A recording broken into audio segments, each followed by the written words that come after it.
One last mention about effective navigation is having a sitemap.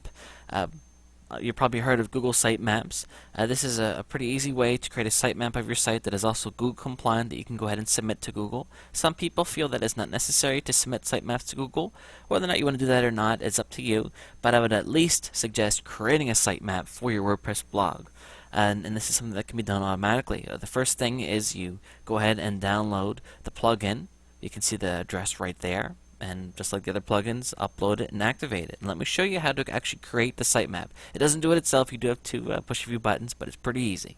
Once your Google Sitemaps plugin is installed, when you go to General here under Settings, you will see that there's an XML Sitemap button.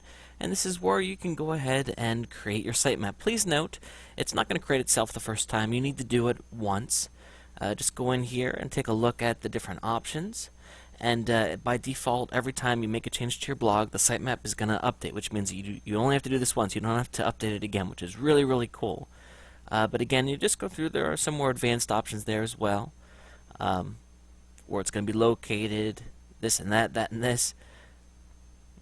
Going to go ahead and hit Update Options. Okay, and you can see pages were saved. Okay, sitemap wasn't built yet. Click here to build it the first time. If you get an error when you try to create the sitemap like I did, it's because your directory is not writable. It may by default be writable. If it's not, no big deal. In fact, having it writable can present some security risks. Just go ahead and read this, and you'll see that what you need to do is create two files, two blank files, called sitemap XML and sitemap XML.gz, and upload them to the blog root and chmod them to 755 or 777, and that'll fix that problem right up. So I went ahead and I did that. You can see here that I created two files here and changed the permissions on them, and I'm going to go ahead and rebuild here. And again, if this is over your head, don't worry, because there's a lot of documentation on this, and you can also feel free to check out to see what additional things I had to say about this in the report as well. So I went ahead and made those changes, and I'll go ahead and try to rebuild right now.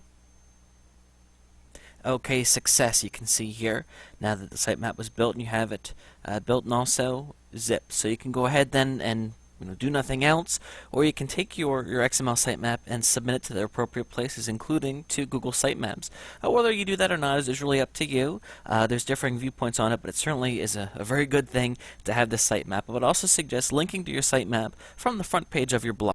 There are differing viewpoints on whether or not you should submit it, but it's really important to at least have it.